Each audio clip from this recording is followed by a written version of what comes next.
called in about the Dennis Prager interview. He is disgusted by it. Where are you on something like bathrooms, for example, and bathroom usage? Do you want like a genitalia check, or what are you looking for? The 2% or under 1%, whatever you said, of detransitioners, it's as close to a pure lie. You're not telling it. I know you read it. I read it too. Welcome back to Rattlesnake TV, guys. Today we are going to watch Dennis Prager completely outclass leftist David Backman. And I watched this one when it first came out and decided against covering it until I found a new video recently, which I will obviously share with you. So with that, let's get into the first clip where David asks Dennis his big gotcha question, the sanity check that he calls it. Just as a sort of sanity check, I've started to ask guests in this year, last year, the following question.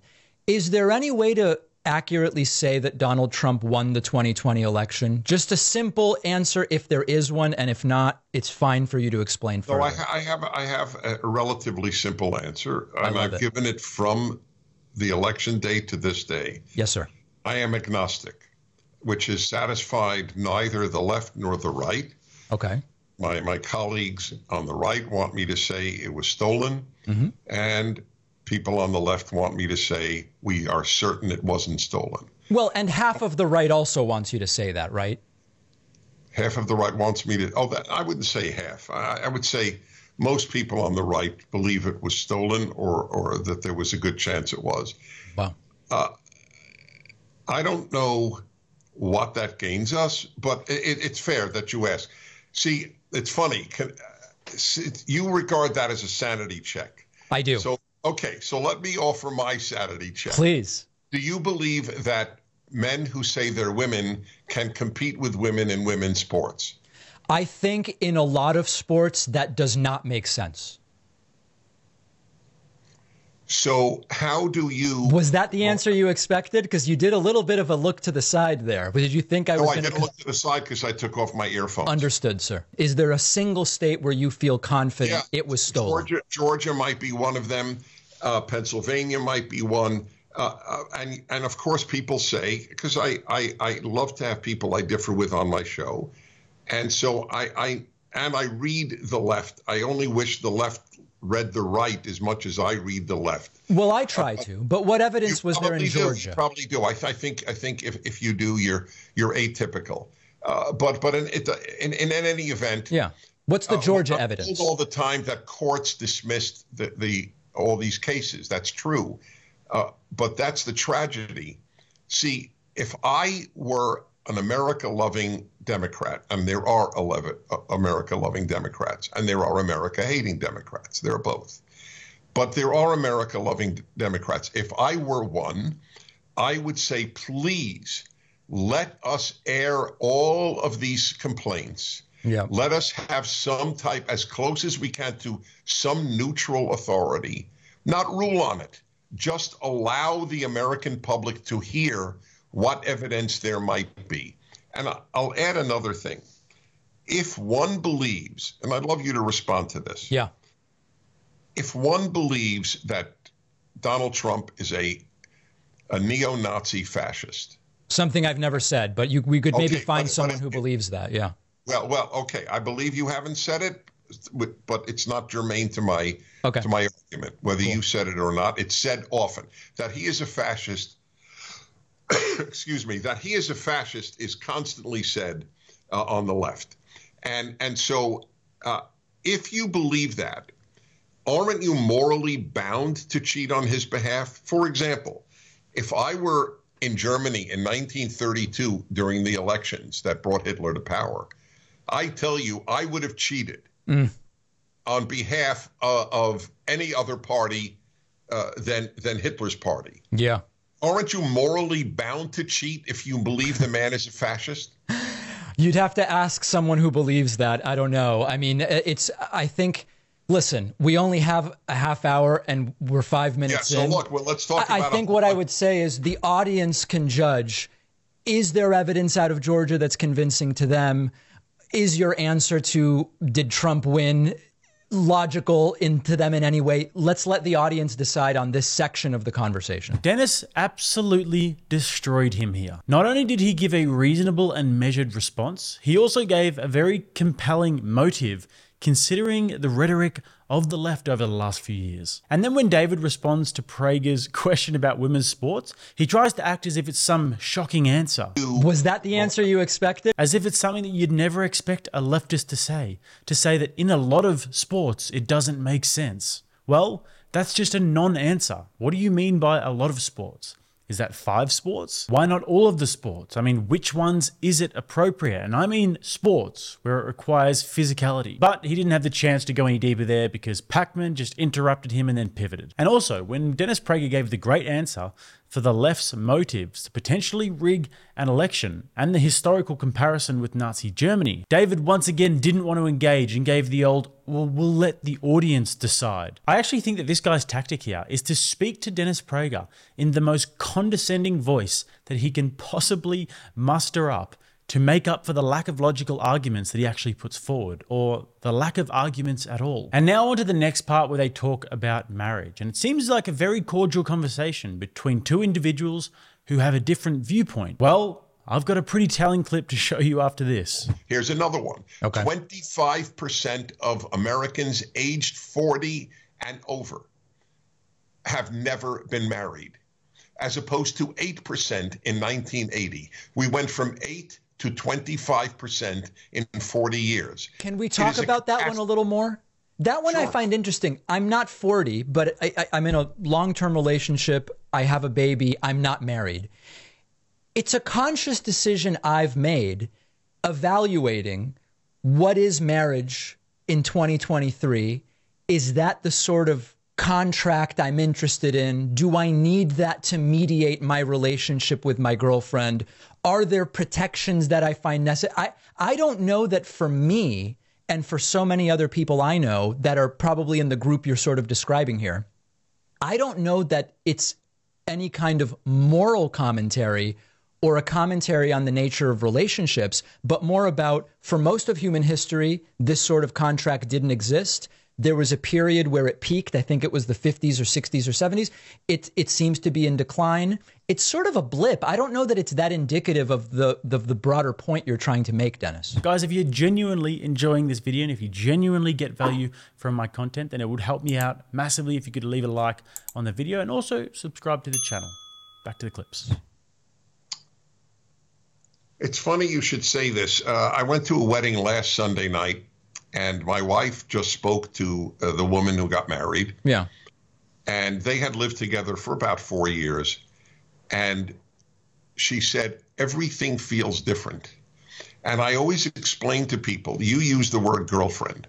So you'll just have to take my word for it. Please. That you would be conveying a very different image of yourself and your relationship if you said my wife. I agree.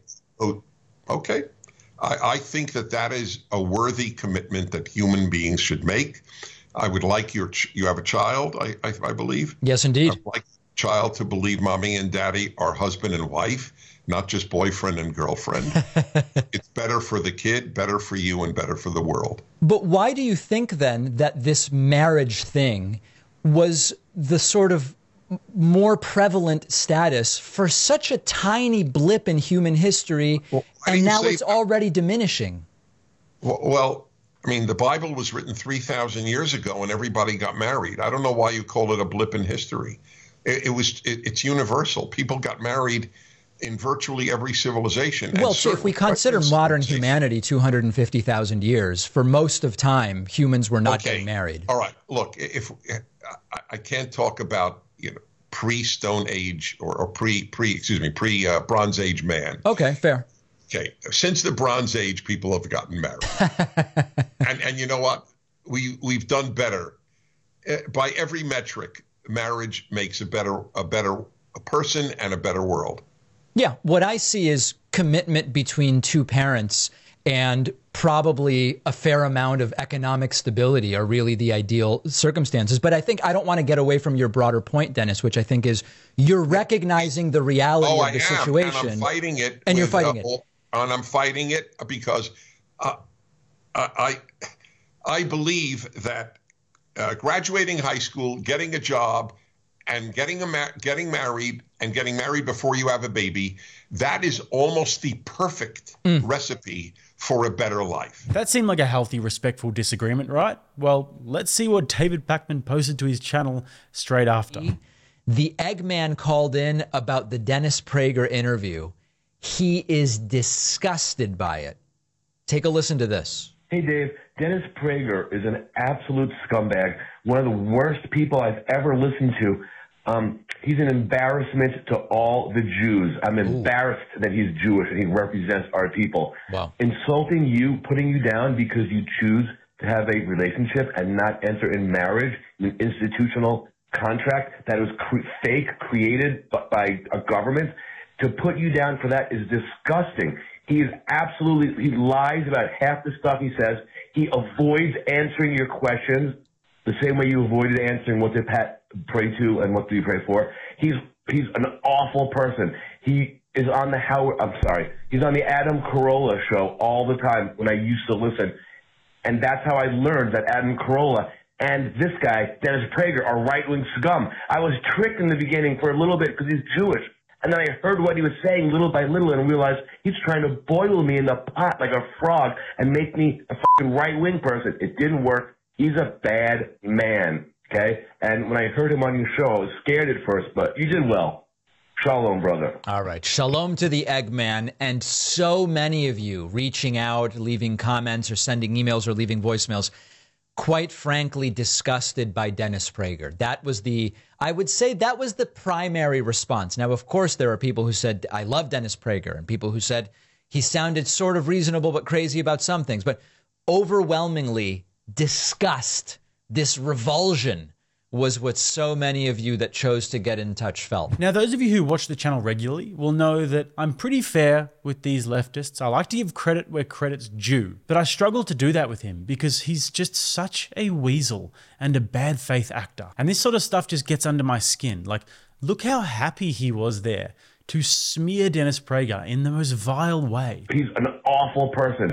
He is on the Howard. I don't know how you can be a man and act one way to somebody's face, and then as soon as they turn around, be so happy to stab them in the back and chuck them under the bus. And this is why I don't really trust many people at all on the internet, because there's no morals or standards. You can do whatever you want and get away with it with no real world consequences. If you're going to collaborate with somebody and have a good conversation with them, then be a man and respect that afterwards as well. It's already bad enough that you're dodging the questions and you actually seem like the one who's coming here in bad faith, and that you come across as so smug all the time and just like the quintessential slimy, disingenuous lib. He is disgusted. But then to do that after you've had the chance to say what you wanted to say to them to their face, weasel behavior. From the guy that tweeted literally the day of the Nashville school shooting. Very surprising that there would be a mass shooting at a Christian school given the lack of prayer is often blamed for these horrible events. Is it possible that they weren't praying enough or correctly despite being a Christian school? And he has the audacity to call Dennis Prager disgusting. Now let's watch Backman completely avoid having a conversation. Okay. When people stop believing in God, they don't believe in nothing. They believe in anything. And this trans movement is the proof. I said on Bill Maher's show 4 years ago, right before you saw that, it's gone viral. I saw it. He said, oh, Trump lies. I said, this doesn't compare to the lies of the left. America's systemically racist and men menstruate. And he cracked up, the whole audience cracked up, and the whole panel cracked up. They were all laughing at me. And Bill Maher said, this is why it's gone viral. There are like 10 million views of this particular scene, where he says, Dennis, where'd you come up with that one? And that was 2019, the fall of 2019.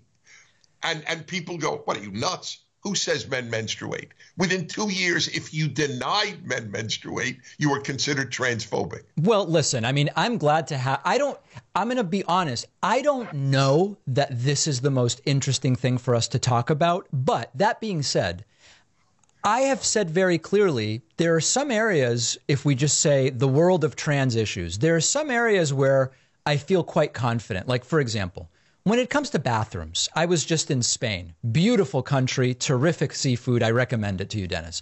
The bathrooms, the bathrooms are just gender neutral. There's a sink there and a bunch of stalls, and people cross in the sink to wash their hands, and you use the stall you want.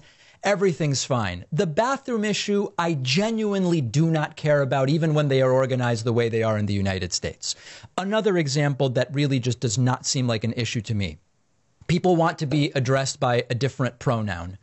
I'm going to guess based on what I see. And if I get it wrong, I'm not insulting anyone. If someone tells me otherwise, I'll kind of just do my best. We can kind of negotiate these things. Where are you on something like bathrooms, for example, and bathroom usage? Do you want like a genitalia check, or what are you looking for? The battle is way, way higher. Yeah. The battle is what we call so-called gender care. The removal. By the way, if there's the 2% or under 1%, whatever you said, of detransitioners. Yeah. I believe it's as close to a pure lie. You're not telling it. I know you read it. I read it too. There's no doubt in my mind it's a lie. There's a lot of lying on a lot of these issues because people feel if they have a humane agenda, they don't have to tell the truth. Well, no, listen, I mean, I have proof for this. Virtually every European country has stopped this care for minors. It has ended. England has ended it. Sweden has ended it. Denmark has ended it. Norway has ended it. And that's only the ones I know by heart. So here's my concern about this. We and Canada, I really apologize. No, that's okay. We and Canada are the worst countries on earth in terms of what we can do to minors if they say that they are the other sex. I don't have that data in front of me, but let's just assume it's not even germane to the next part I want to go with this. Here's my thought on this. I also am not 100% on some elements of this type of care for minors. I still am learning more and doing my research. One of the problems I'm having with some of the claims that are made by those who I would colloquially say are on your side, I know not everybody agrees on everything, is that when I research some of their claims, they are lies. Like, for example, this is super specific. This guy, Matt Walsh, went on Joe Rogan's podcast and said that prepubescent girls are getting their breasts chopped off. Now, let's put aside for a second that prepubescent girls essentially don't have breasts. Let's put that biological reality aside for a second. And when Joe said how many, he said, oh, it's like millions or something. And it was like 900 people over the last 6 years or something like that. When I see such blatant distortions about what is happening, it's hard to believe that these folks are operating in good faith. Bad faith, hey? Projection if I've ever heard it. And here's the problem that I see with the modern left. These people don't tend to have a strong moral compass or a strong inclination towards the truth. From what I see, they often tend to pander to their audience. Whatever the social trend is of the time, they're going to follow it. They're going to lick their finger in the morning, put it up in the air, whichever way the wind is blowing, that's the way that they're going. And this is why individuals like Stephen Fry, Russell Brand, David Rubin, who used to be lefties, are now called right-wingers by the modern left because they couldn't deal with the clown world delusion and they actually have a backbone. And so they had to dissociate. They actually have too much pride to sit there on camera and say, I don't know if it's okay to castrate children, and I'm reading and I'm learning, but when these topics come up, I think we're getting away from the subject. Let's stay away from the deeper issues and let's rather talk about that time that Matt Walsh misspoke on a Joe Rogan podcast and the time that I was in Spain and I saw a gender-neutral bathroom, which, guys, guess what? Shocker, I've been to Spain. They're gendered bathrooms. But they say, instead of discussing it, we'll let the audience decide. These are all red flags to show that the person who's speaking actually doesn't believe the things that they are saying. This guy's a perfect example of somebody who doesn't have a strong moral framework and somebody who's pushed around by the trends like a feather in the wind. If the next current thing was that 2 + 2 is now 13 and we must all accept that because it's the science, then his response to that would probably be, look, I don't know what 2 + 2 is, and I'm doing my research and learning, and we're going to let the audience decide. But let's not get away from the topic. Weasel behavior. Now, guys, with that, don't forget to hit those links down below. Check me out on Locals. We're doing exclusive content weekly, and we have some big things coming up in that space. And also, if you guys want to subscribe to the channel, you can click right there. And if you want to watch another video, click right here. Until next time, I'm Jake. This is RattlesnakeTV, keeping you armed and dangerous.